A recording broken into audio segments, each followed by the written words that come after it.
Hi guys, welcome to Too Cool for Middle School. Today we are going to talk about why remote teaching is so difficult for me. This week we are in like week 6 of remote teaching, but we did have a week off for spring break, so time-wise it's like the 7th week. But this is the 6th week of instruction. So I feel like I was kind of doing okay for the first few weeks. I've got videos that are reflections with tips for remote teaching and everything after every single week of this so far. So you can check those out if you want to see how things were going when I was still like feeling very positive about this whole situation. And about week 5, that's when I just started to get really overwhelmed and very frustrated, and I was kind of able to like put together why this was all getting so annoying to me. So I think one thing that's really hard is that we're doing all of this work and we really aren't receiving any feedback about how it's going. And like as a teacher, a huge part of your job is just kind of like anticipating what's going to be helpful, anticipating what your students are going to need, and then like throughout the day you're constantly sort of assessing how they're doing and taking in feedback and changing things or saying things a different way or switching up a group, or like that's just such a huge part of our job. And I think as teachers we're really good at that. Like as we write lesson plans or create some kind of a presentation or write the instructions to an assignment, we are constantly anticipating the needs of our students and thinking about how we can make this the most clear, the most accessible, all of that. And then if something doesn't really go well, you can tell pretty quickly in your class and then you can adjust it. And that's just one of those things that we're used to doing. So when we're putting things out there on Google Classroom or whatever platform you're using and not really able to receive feedback about like, is this too hard? Is this too easy? Is this, conflicting with some of your other classes? Or is it like too much with everything else you've got going on? Or are you still bored and it's not enough? It's just very difficult to assess that for every kid. And I think this is just especially hard for teachers with lots and lots of students. I have over 200, so I am getting some feedback from them, but it differs. For some kids this is fine and they're able to get their work done. A few other kids are having like tech issues, or they're letting me know that like it's just loud inside their apartment because every member of their family is trying to do Zoom meetings or take calls or whatever, so it's hard for them to concentrate if they are trying to get on a live chat of some kind or whatever. It's just like all very difficult. And then just our lives in general are very much like that right now too. We're doing all of these things that we're hoping will like slow the spread of the virus and keep ourselves safe and keep other people safe, but we're not really receiving any kind of like tangible feedback on how that's going. I mean, we get, like updates from mayors and governors and stuff, and I think on my Instagram every day the mayor like gives us the numbers of how many people are infected, how many people are tested, how many people have gotten better. So like it's kind of nice to see those things, but the virus is invisible, so we can't tell like if it's slowing down or what. Like we know that we're sitting inside and not doing the things that we normally do, and it's just hard to tell if this is helping. And so you're constantly like thinking about how your actions are going to affect other people. Like I've ordered all of these masks online, but none of them have come in yet because everybody's like sourcing and shipping is all messed up because of this as well. So then I'm like, okay, if I just wear like a bandana and I have to go to the post office, is that enough? Like I'm pretty sure that I'm not sick, but I don't want to put anybody else in danger. Like, okay, if I touch something and then I go into here, is that going to be okay? Like you're just constantly trying to anticipate how your actions affect other people, which is a very good thing to do. I mean, that's a great habit to be in general. It's just we're not able to really like receive any feedback about how that's going. So I think every day is just extra mentally draining, even though it feels like we're just kind of sitting here not doing much. Our everyday existence is just kind of exhausting. So one of the things last week I guess, that ended up being really, really frustrating for me was Google Meets. So you can see in all of my past videos, like the way that I've been teaching, and I make videos like this for my students where I just explain what we're gonna do for the week, and then I post on Google Classroom, and I use my daily slides with like links embedded within them, and then I've been doing like Google Form check-ins on Monday just to see how kids are doing. I've also been using Flipgrid. I've sent out emails to parents and emails to students, and then once a week we have been doing Google Meets, but they're very frustrating to me. So I'm never really sure how many kids are gonna come on. I was just doing one for my 6th grade history classes and then one for my 8th grade English classes, but potentially like for my 8th grade English classes, that's like 150 students.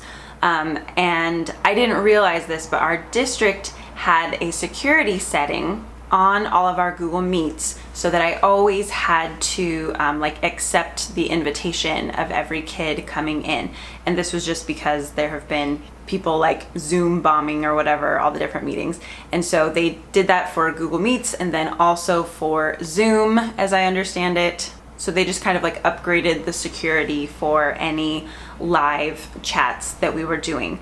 And it was just very like frustrating for me to start a meeting. So I would get on there and then, you know, accept the invitations of several kids, and then I'd be like, okay, so how are you guys doing today? Oh, hold on, let me just let these people in real quick. So yeah, did you guys get a chance to look at, oh, hold on, let me just let these people in. Okay, cool, hi. All right, so this week we have been looking at, oh, just a minute, let me let these people in. And then like a few minutes later, like, okay, I think that's everybody. And then like 2 weeks ago, we finally got started, and then I'm like receiving emails on my phone, and there are kids who put in requests to get in, but like it wasn't showing up for me, so I couldn't let them in there. So then like during the meeting, I'm like trying to troubleshoot that, and we got nothing done. It's very, very frustrating for me, and it just doesn't replace the face-to-face contact anyway.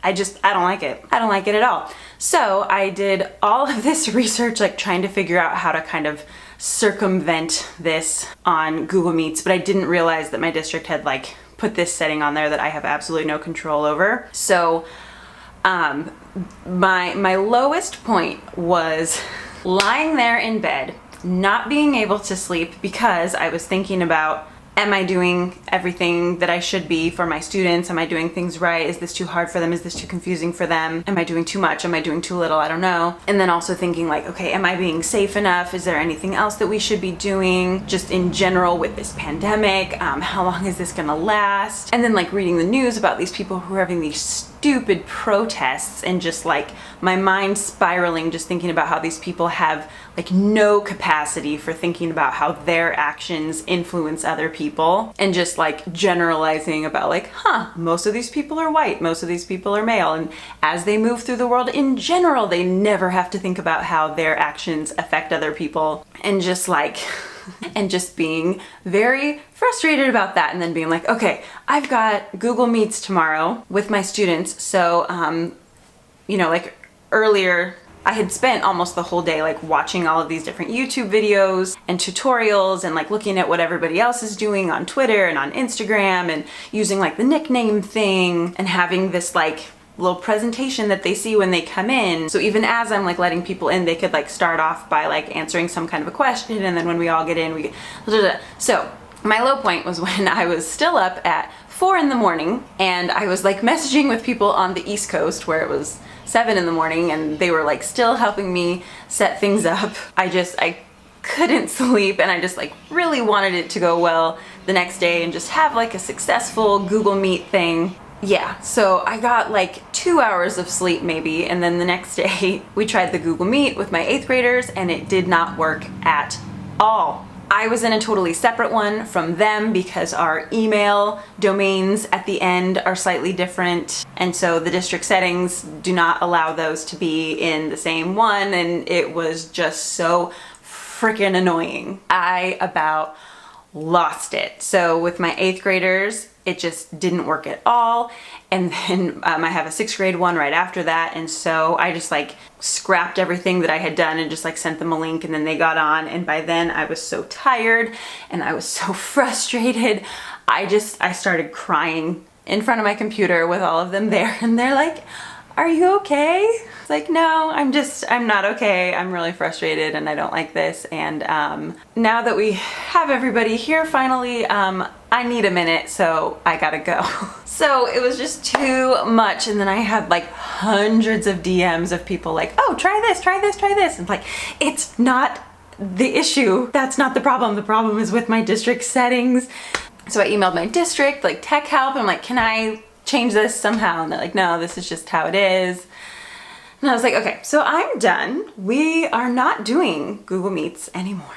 Not doing Zoom, not doing live, anything. And in general, just like in my life, there have been a lot of opportunities to do, you know, these Zoom meetings or whatever. Like my church is doing all these great things. People in the like teacher community are doing tons of really interesting trainings and stuff. You know, people are doing like free dance classes and free workouts and story time and art tutorials and all these cool things. And I just got way too overwhelmed by that. And I took a week off of Zoom, like entirely pretty much. Because I'm already on Zoom like weekly for staff meetings and then for grade level meetings, and it was just, bleh, it was too much for me. And you probably already know too that I'm like really particular about the way that I start class. That's just my thing.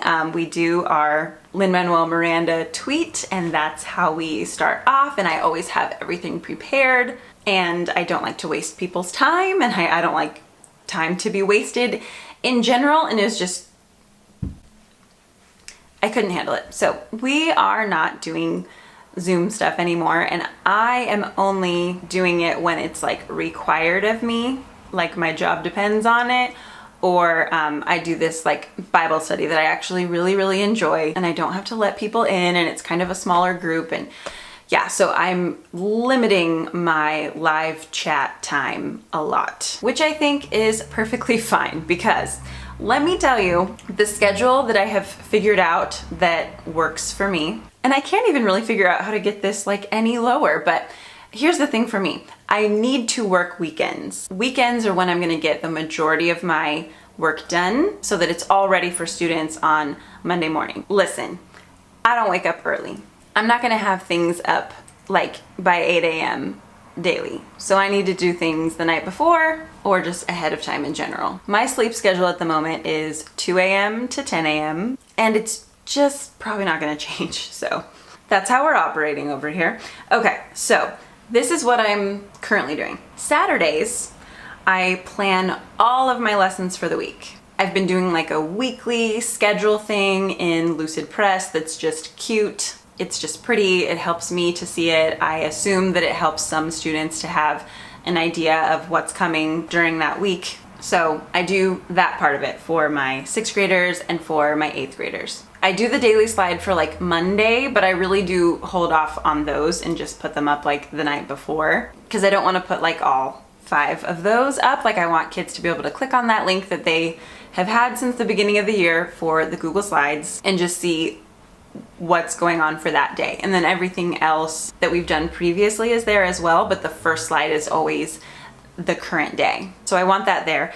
The other weird thing about scheduling for an entire week is I just like had never done that before, because I'm never really sure how long things are going to take. Like I have a general idea of what we're doing in any given week, like when I'm normally teaching, but some things end up going faster than I thought or taking longer than I thought, or I end up like cutting something entirely. So I don't really make like a solid, detailed week-long lesson plan ever, because it is always subject to change depending on how things go in class and how things go with my students. So even that is like weird for me. So this is a low estimate, but that takes about 6 hours. Like I need to try to cut it off at 6 hours. I'm like finding resources, figuring out the best way to post them, figuring out the best way to like split it up, figuring out how I want to start the week and end the week, and what I'm actually going to grade, and what the final project is, and all of that. So that's like a Saturday. So then once I have all that ready on Saturday, Sunday is when I film videos for my students and explain what we're going to be doing for the whole week. And then I edit those and upload those,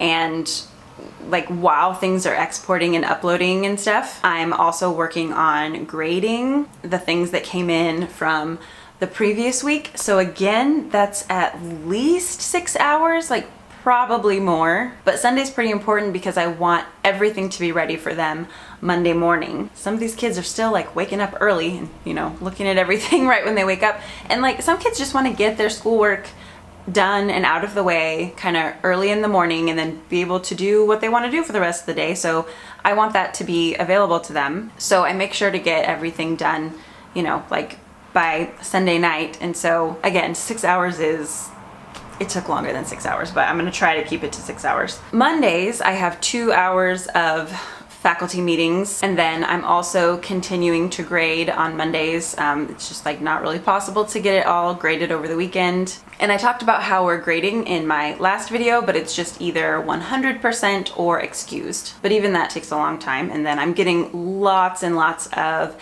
late work. So like today is Monday, so I still have 2 periods left out of my 6 that I need to just like do the first run of grading for. And then I have lots of late work that has come in for every single period that I'm going to need to go back through and look at. And then daily, just like Tuesday, Wednesday, Thursday, Friday, I'm still updating things on the daily slides. I usually have some kind of like daily question that I have students just like check in with so I can get some kind of a sense of where they are.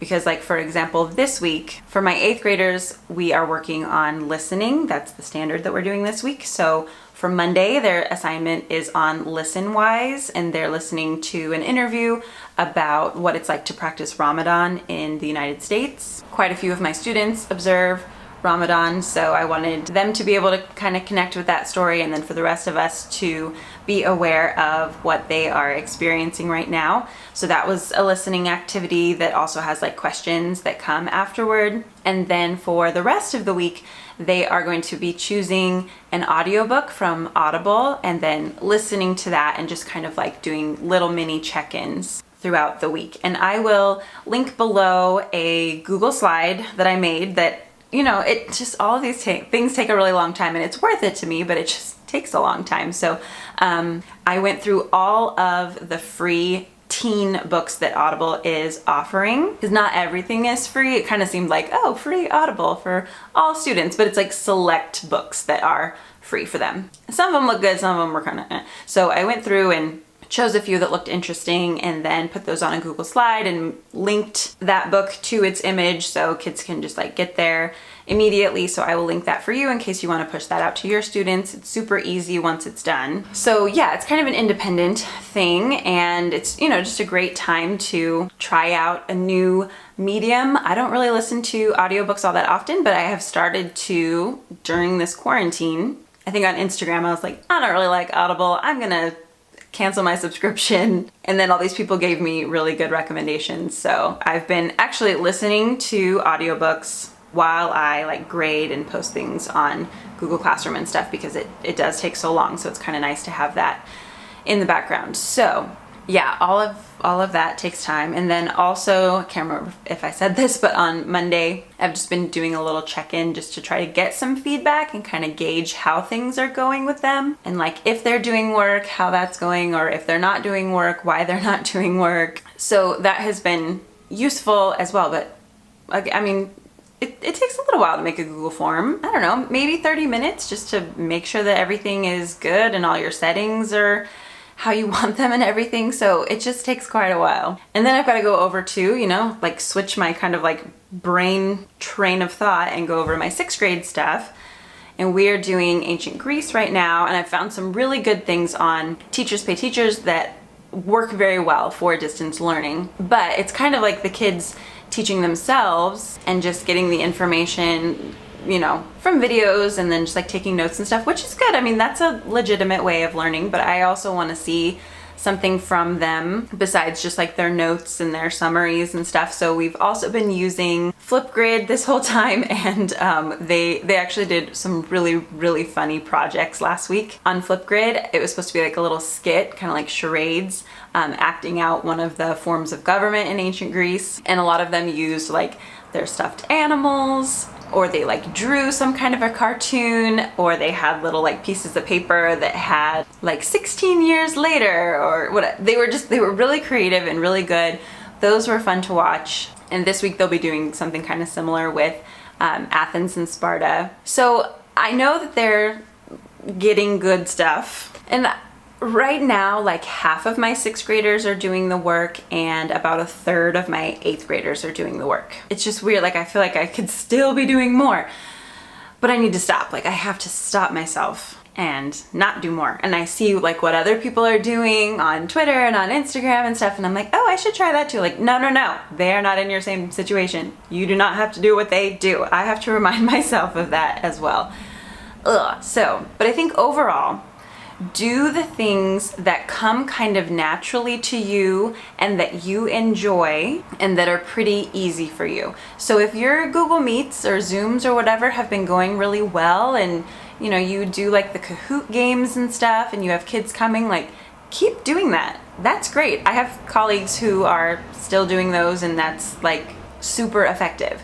For me, they're just not, and I hate it, so I'm not doing it. For me, personally, I have just been like living through stickers for the past month. That's just like what I like doing. Designing stickers, ordering stickers, mailing out stickers. I'm selling little teacher stickers on my website.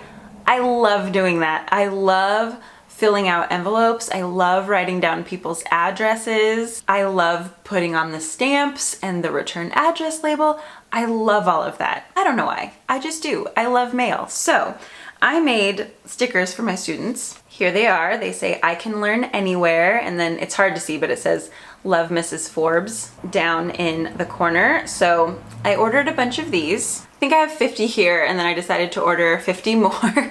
So these definitely cost me some money, and then it's gonna cost me money to mail a bajillion of these. And it's gonna take time to like fill in all of the envelopes and stuff, but I just don't mind. That's okay with me, and I just like want to send them something, and that will be my way of connecting. So I always love when different teachers have different ways of doing things. One thing I truly appreciate about like middle school and high school, when kids have all these different teachers that they see in a single day, I love when people do things differently.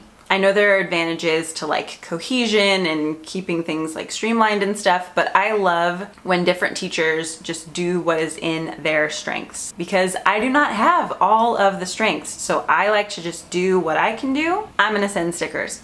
There are other people who are doing really fun Google Meets. Perfect, I'm so glad. Other people are doing like really cool choice boards for their assignments or whatever. Awesome, I'm very glad that's happening. Other teachers are doing great like screencastify videos to show how to do different math problems and stuff. I think that's good. I think we should just all do whatever is in our wheelhouse and is not gonna stress us out too much and not make us hate this any more than we already do. Not that I hate it, it's just there are things about it that I hate, and I'm trying to eliminate as many of those things as I can. And then lastly, there are just things that take a lot of your time, and then other things that you're just faster at. And it's probably good to just go with the things that are a little bit faster, because one thing that I've also been feeling kind of guilty about is that like I'm here, I'm sitting on my computer, which I do sometimes use for like Netflix or like fun things or whatever, right? So I have a 3-year-old who sees that I am sitting there in the living room and he wants to play all the time, and he can't really see that is work. He can't conceptualize the fact that I'm not really available right now. I'm trying to get work done. Like, that was another thing that made me so sad when I had spent an entire day trying to figure out all this stuff for Google Meet, and all of that day Jensen had been asking me to play Underminer with him, and I was like, just a minute, I'm not done, I gotta figure this out. And I like never played with him the whole day, and I was just like, no, I'm not doing that again. I'm not gonna have another day where I don't play with him. Like, I've just kind of decided like Saturdays and Sundays, he's gonna watch a lot of TV, okay? He really likes Inside Out. He can watch it 3 times and watch The Incredibles or whatever. Fine, while I get all of this done. But then I need to have a portion of time where I can kind of get onto Google Classroom a little bit, check my emails, make sure everything's okay, and then just be done with it and go play Underminer and be there for my kid, because this must be so weird for him to just like see me here all the time, see both of us here all the time, but we're like not always available to play with him. And you know, we can't play with him 24/7, but like I want him to know that sometimes when he asks me to play with him, I'll say yes. So blocking out, you know, uninterrupted family time is definitely important, and blocking out time for yourself where you just are not going to post anything on Google Classroom or check any emails or do any Zoom meetings with anyone, even if, you know, they sound great, you're just not gonna do it. All of that stuff is important too. So, blah, blah, blah. It seems like from Instagram that a lot of people are feeling this exact same way. Sometimes it just helps to hear somebody else say it. And since we can't get together with anybody right now in the staff room and like talk about any of this, the internet is a good place for it, I guess. So just trying to get through this. I just ordered a pizza from DoorDash and I can smell it and I need to go eat it. It smells delicious. So I will see you guys later. Thank you so much for watching. If you're new here, subscribe, and I will see you in my next video. Bye.